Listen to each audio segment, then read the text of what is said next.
everybody, and welcome to a special episode of Cemetery Strolls. There isn't a cemetery today, but there are some graves. So today we are visiting the wonderful York Minster. It's one of the most magnificent buildings of this nation, of the world.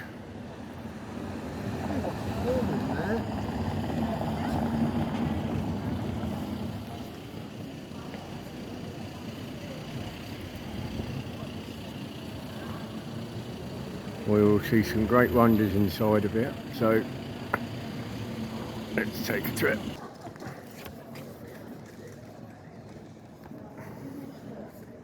Now this is the newest one they've actually put up here. This is Queen Elizabeth II, our late Queen, and it is the only statue made for her. First one. So I'm wondering if it's been on like something like that and it's broken, obviously the original, so they've replaced it with something.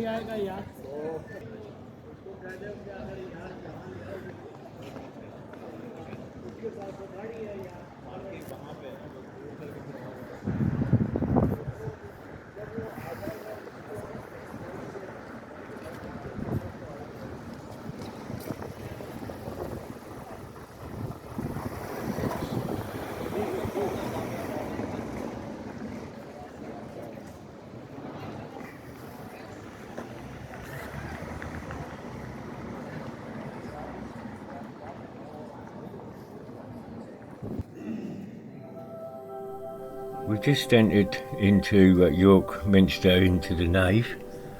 Now the history is nearly 1,400 years ago, the King of Northumbria, Edwin, heavily influenced by his wife Queen Ethelberga, adopted the Christian faith. Polymius, the first Bishop of York, baptised him on Easter Day 627. A small wooden church was hastily assembled for his purpose. Ever since that momentous event, there has been an unbroken chain of Christian witness and worship on this site. The current cathedral, which is one of the greatest Gothic churches in the world, is an exception of Christianity, dramatically and beautifully set in stone and glass. But as we explore the lofty nave, gaze at the intricate statues of the King's screen, marvel at the great east window and allow yourself to be awestruck by many other breathtaking aspects of this remarkable building. As the mother church of the north of England, the Minster is a living church that is always evolving. It's had a turbulent history that includes wars, fires and major subsidence, and it offers both a profound connection with the past and also hope for the future. Dedicate care, devotion and craftsmanship of countless people throughout centuries mean the Minster has continually told the story of Jesus Christ through its welcome, worship, learning and work. The various disasters and upheavals that have befallen this ancient building made it what it is today and have revealed such about its history. During the 1960s and 70s, major engineering work to underpin the tower and to stop it crashing into the ground confirmed it was not the first building. Remains of a Basilicata, the ceremonial centre of a Roman fortress dating from around AD 71, were discovered and are now on view at the Undercroft. The first known Christian church on or near the site dates from around 627, when King Edwin was baptised with a small wooden church in the vicinity. This was later replaced with a stone Anglo-Saxon church, which survived a Viking invasion in 866 before eventually being destroyed by fire by William the Conqueror's forces in 1069 during the harrying of the north.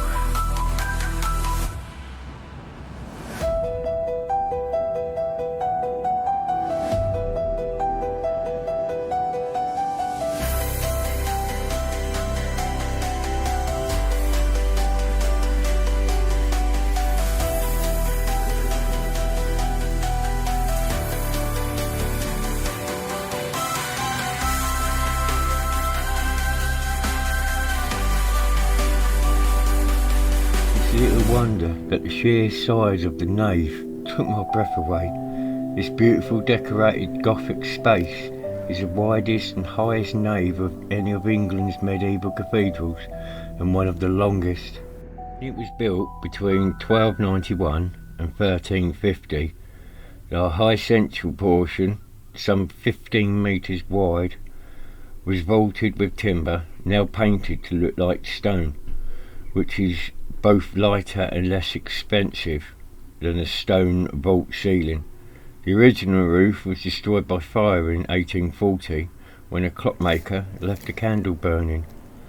Today you see its 19th century wooden replacement. Look closely at the nave's limestone columns and you can still see pink staining caused by the fire.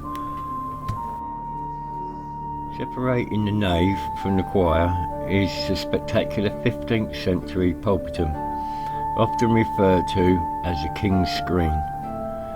The doorway is off-centre from the nave, but is simultaneously when seen from the choir, with a beautiful Assumption boss of the Virgin above. On either side of it are almost life-size statues of the Kings of England on the throne during the Minster's Norman and Gothic phases, from William the Conqueror in 1066 to Henry VI, King from 1422. Above the 15 kings is a row of angels playing courtly music instruments, and above them another row of more prosthetic angels playing Northumbrian pipes, serpents and sackbuts. The statues are initially bright coloured and traces of the original paint can still be detected in places.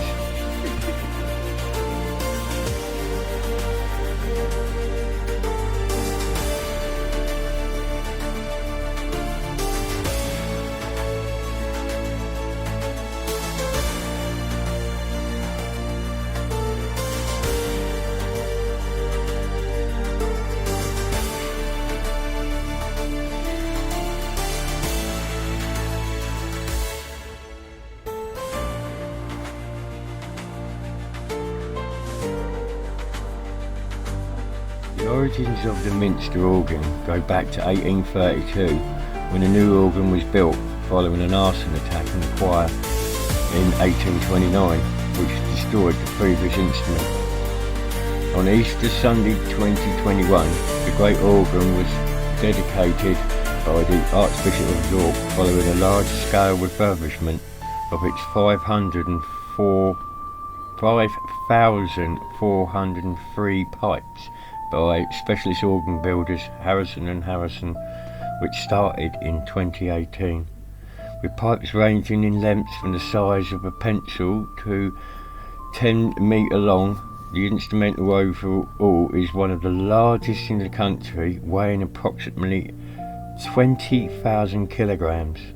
The organ plays a key part in the cathedral service, providing the heartbeat at the centre of daily worship within the church. For 1,000 years or more, York Minster's magnificent spaces have resounded with choral music. Today, the choir, when it was completed in around 1420, the choir was the main area used for worship. It was a church within a church for the Minster community. Clergy, choir, honoured worshippers. As explained earlier, services were not held in the body of the nave until the 19th century. The original medieval choir was destroyed by arson on the 1st of February 1821 when Jonathan Martin, hid after the evening song had ended and started a fire. The blaze was discovered by choir boy Robert Swiftbank the following morning, but by then it was too late to save the roof, the vault and the internal woodwork, including the organ, stalls, Archbishop's throne and pulpit. The arsonist was declared insane and sent to an asylum, and 19th century craftsmen set about recreating as far as they were able the exquisite medieval carvings. After the fire, the Minster Police, a unique cathedral constabulary which had operated intermittently since the 13th century, was re-established to prevent further criminal action in the Minster. It still operates today,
Now in the south choir aisle, although one of the newer parts of the minster, age is of course relative, and the south choir aisle is more than 6 centuries old.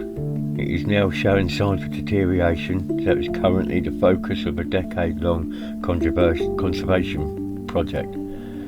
Overlooking the aisle is the St Cuthbert window, which was donated in 1440 by Thomas Langley, Bishop of Durham, from 1406 until 1437, who had previously been Dean of York. St Cuthbert, Bishop of Lindisfarne, died in 687, is shown in the lower part of the window holding the head of the martyred King Oswald. On the south wall of the aisle is the great processional banner that is carried in a major service made between 1914 to 1960. It shows crucifixion of the front and a Christ giving St Peter the key of the kingdom of heaven on the reverse. The Minster gilded professional cross can be seen in the glass case, as can the dedicated crystal cross of the Archbishop of York.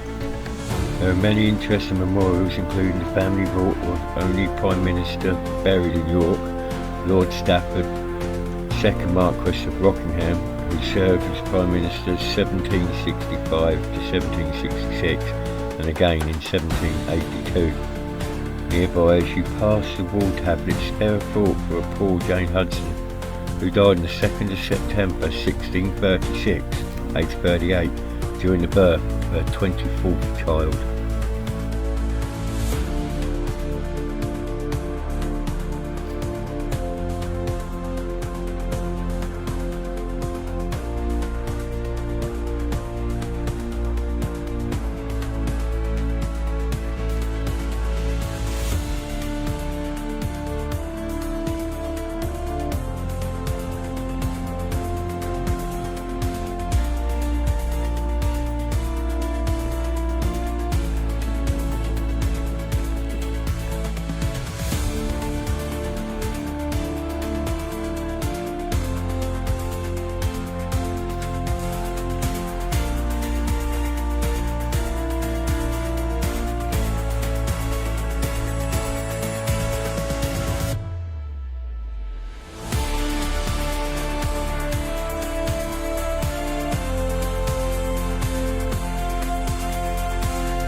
The ornate two-faced astronomical clock was installed in 1955 as a memorial to airmen operating from bases in Yorkshire, County Durham and Northumberland who were killed in action during the Second World War. It was designed by a team of craftsmen led by Robert de Escort Atkinson, Chief Assistant at the Royal Greenwich Observatory, and is based on the appearance of the sun and stars from the viewpoint of a pilot flying over York.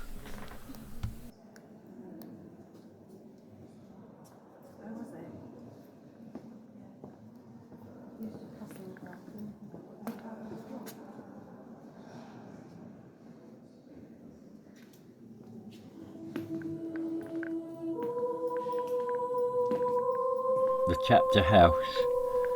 The Minster is full of engineering marvels, and the octagonal Chapter House is no exception, although the architectural mastery that keeps its beautiful ceiling suspended is invisible from below, and can only be properly viewed during the behind-the-scenes tour. The soaring wooden vault, with no central pillar to support it, has remained in place for more than 700 years. Most of the timber was felled in 1288. Carpenters constructed a central king post together with supporting main frames at the ground level, then reassembled them in situ, resting on the top of the walls. Chapter House has stood the test of time and has generally remained much more stable than some of the other parts of the Minster. It was built as an assembly room for the chapter to run day-by-day business. The meeting of the College of Canons still takes place here occasionally. The walls contain some of the Minster's most popular carvings, which would originally have been colourful painted. Traces of red, blue and gold are still visible in places. The highly entertaining carvings are not what you might expect to see within a building of this importance. Since they're relatively small, it is definitely a case of the more you look, the more you see. From a lowly mouse to cats and dogs, a jester, several characters pulling faces. Most of the canopies are original, carved from magnesium limestone from the Tadcaster area, although there are some Victorian replacements.